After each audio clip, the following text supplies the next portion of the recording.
izin, mungkin sebagian Bapak Ibu ada yang kaget melihat saya karena ini kegiatan gugus, tapi kan saya bukan dari gugus ini, nggih. Sopo kae. Iya. Tidak baru kenalan nggih Bapak Ibu. Anggap saja sudah kenal semua. Bapak Ibu mohon izin berdiri di sini. Jadi saya tidak sekonyong-konyong berdiri di sini untuk secara tiba-tiba gitu ya Bapak Ibu, seperti yang tadi sudah dikatakan oleh Bu Nani bahwa kami dari Sekolah Penggerak itu minggu kemarin mendapat tugas surat perintah dari Bapak Kepala Dinas untuk melaksanakan pengimbasan. Sebetulnya pelaksanaan pengimbasan ini sudah dari tahun kemarin, yaitu di tahun pertama. Tapi di tahun pertama itu karena sama-sama masih awal melaksanakan IKM, jadi untuk pengimbasannya itu masih sederhana, masih di tingkat gugus sendiri. Nah, tidak tahunya di Sekolah Penggerak tahun kedua ini ternyata langsung. Jadi hampir semua se-Indonesia mungkin. Kemarin itu kami diajak webinar untuk kegiatan pengimbasan itu bersama-sama dari kabupaten lain. Jadi sudah ada by name-nya. Kebetulan dari Sekolah Penggerak yang mendapat tugas, karena Sekolah Penggerak ada 3 komite pembelajaran, salah satunya adalah saya. Jadi namanya sudah saya dan harus mengimbaskan ke sekolah sasaran dan 1 kombel atau komunitas belajar, yaitu gugus. Nah, ya Bapak Ibu, untuk tujuan kegiatan hari ini saya peserta dapat menguatkan pemahaman mengenai esensi pelaksanaan proyek penguatan profil pelajar Pancasila di satuan pendidikan masing-masing. Di antaranya yang pertama merefleksikan pelaksanaan proyek profil di tahun pertama IKM, karena Bapak Ibu IKM-nya mandiri ya. Jadi nanti kita refleksi bersama-sama pelaksanaan P5 kemarin seperti apa. Kemudian yang kedua, menganalisis miskonsepsi pelaksanaan proyek penguatan profil pelajar Pancasila di satuan pendidikan.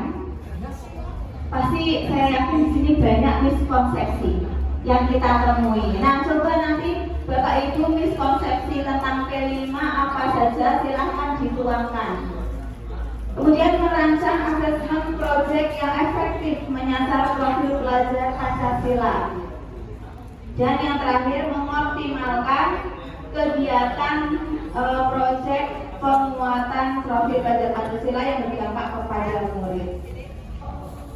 Proyek penguatan profil pelajar Pancasila. Nah, setahun kemarin bagaimana pelaksanaannya, nanti kita sharing sama-sama dan coba jika ada kekurangan, jika masih belum sesuai, nanti kita perbaiki bersama-sama di sini. Ada 6 sekolah. Coba Bapak Ibu ceritakan secara singkat gambaran pelaksanaan P5 di sekolah Bapak Ibu pada tahun pertama kemarin. Saya mau tanya Bapak Ibu, kemarin P5-nya sudah melaksanakan berapa tema? 1 tahun kemarin.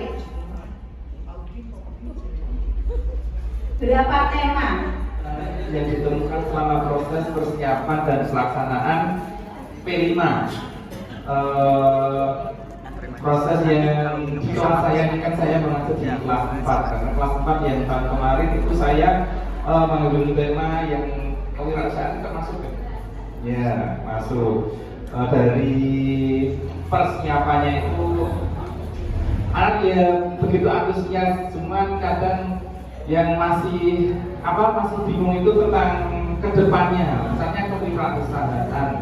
Nah, dari persiapannya ya begitu antusias, cuman kedepannya itu anak bisa apa tidak menerapkannya. Terus untuk pelaksanaannya, pada pelaksanaannya juga sudah mengikuti dengan antusias, tapi perlu dukungan lagi untuk kedepannya itu kemanfaatannya, karena kan P5 itu kan ditujukan bukan hanya membuat produknya saja, tapi kan juga untuk kesadarannya juga, ya karakternya juga.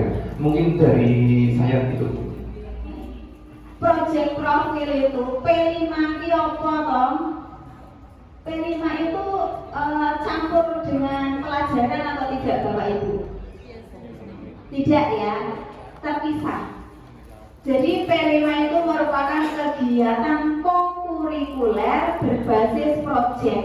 Jadi kalau Bapak Ibu sudah saya rasa sih sudah ini semua ya. Untuk kurikulum Merdeka itu ada 4 kegiatan.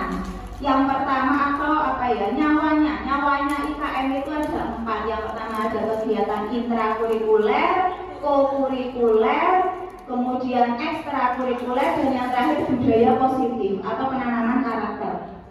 Nah, kemudian kontekstual disesuaikan dengan kondisi lingkungan, kemudian eksploratif, kegiatannya itu mengajak anak itu untuk lebih bereksplor seperti itu. Kemudian yang dioptimalkan adalah asesmen formatif. Jadi ketika proses pelaksanaan pembelajaran P5, ya, bukan hasil akhir atau sumatifnya. Ya boleh sumatif, tapi yang formatif ini memiliki posisi paling besar dalam pelaksanaan proyek. Mau melakukan asesmen formatif yang berbentuk rubrik. Nah, yang bentuknya rubrik nih. Jadi jangan lupa nanti kalau rubrik itu pasti mulai berkembang, sedang berkembang sesuai harapan dan sangat berkembang. Jadi ada tingkatannya, oke Bapak Ibu. Yang ini kemudian yang seharusnya itu bagaimana? Nah, silakan didiskusikan bersama satu sekolah.